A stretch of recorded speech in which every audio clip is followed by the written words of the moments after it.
La Bible ne procure aucun bénéfice spirituel, pour le simple fait qu'il n'a pas assez de lumière. Pour pouvoir voir et comprendre ce que le Saint-Esprit lui transmet. La bonne nouvelle, le voile sera ôté, mais il y a une très bonne nouvelle, la Bible dit. Mais quand ils se tourneront vers le Seigneur, le voile sera ôté. 17. Car le Seigneur est l'Esprit, et là où est l'Esprit du Seigneur, là est la liberté. 2 Corinthiens 3, 16 à 17. Lorsque nous soumettons notre vie au règne du Saint-Esprit, cela entamera un processus de renouveau spirituel dans notre esprit qui nous mènera à une transformation totale. Les désirs charnels que nous avions auparavant commencent à disparaître.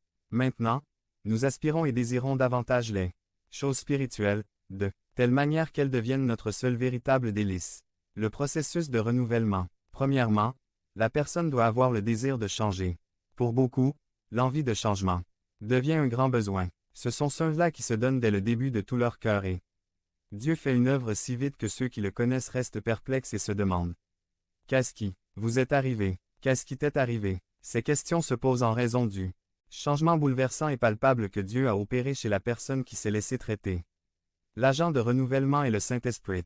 Il éménage pour vivre avec vous, pour faire de votre vie son habitation permanente. 1 Corinthiens 3, 16, 6, 19. Chaque jour et à tout moment, il s'entretient avec vous et vous montre le bien du mal, le juste de l'injuste et toutes choses en général, afin que vous puissiez vivre une vie en toute liberté.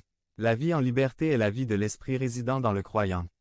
En fait, les Écritures nous enseignent que là où est l'Esprit du Seigneur, là aussi est la liberté.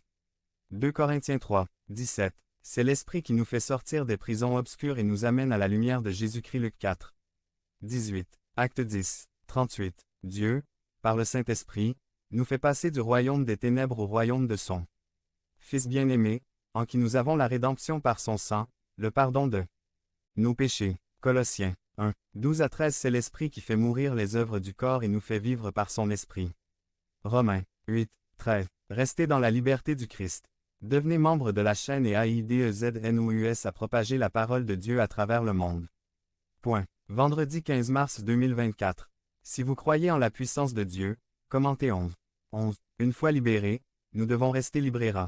Ceci est réalisé en vivant selon l'Esprit, et en ne satisfaisant pas les désirs de la chair, parce que les désirs de la chair sont contre l'Esprit et s'opposent les uns aux autres, de sorte que vous ne faites pas ce que vous devriez faire.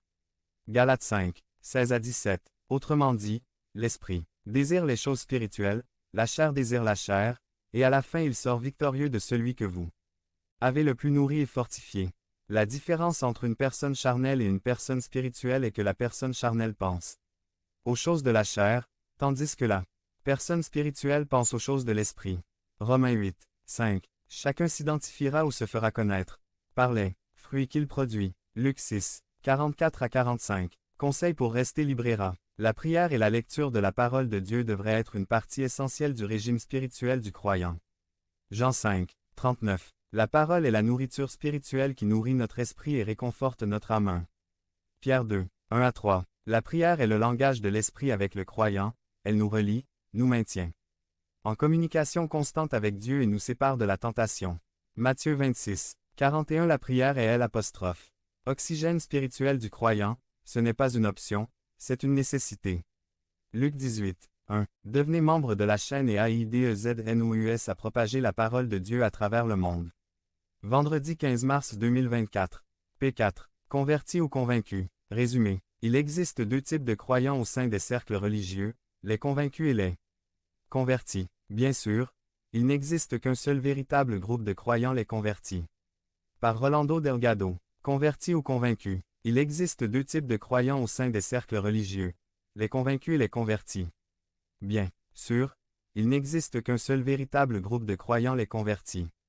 Mais à travers ce chapitre, je veux faire la distinction entre ces deux groupes qui, au sein de l'Église, deviennent souvent antagonistes. L'antagonisme religieux apparaît comme une preuve concluante de la divergence et de la rivalité que représentent ces deux groupes. L'un soumet son esprit et par conséquent sa vie à Dieu, tandis que l'autre, pour sa part, dit qu'il n'est pas nécessaire d'avoir autant de fanatisme et de religiosité pour être un véritable chrétien.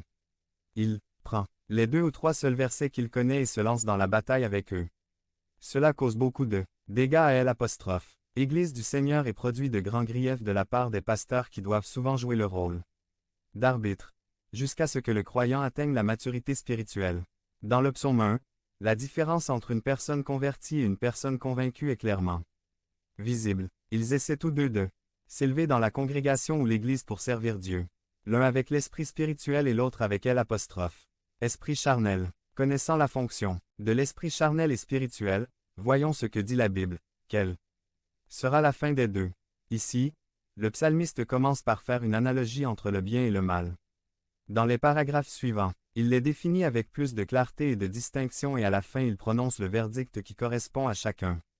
Selon son choix, bienheureux l'homme qui ne marche pas dans le conseil des méchants, qui ne s'oppose pas aux pécheurs et qui ne s'assied pas à la place des moqueurs railleurs, détracteurs. Le converti. 2 Mais son plaisir est dans la loi du Seigneur, et il médite sa loi jour et nuit.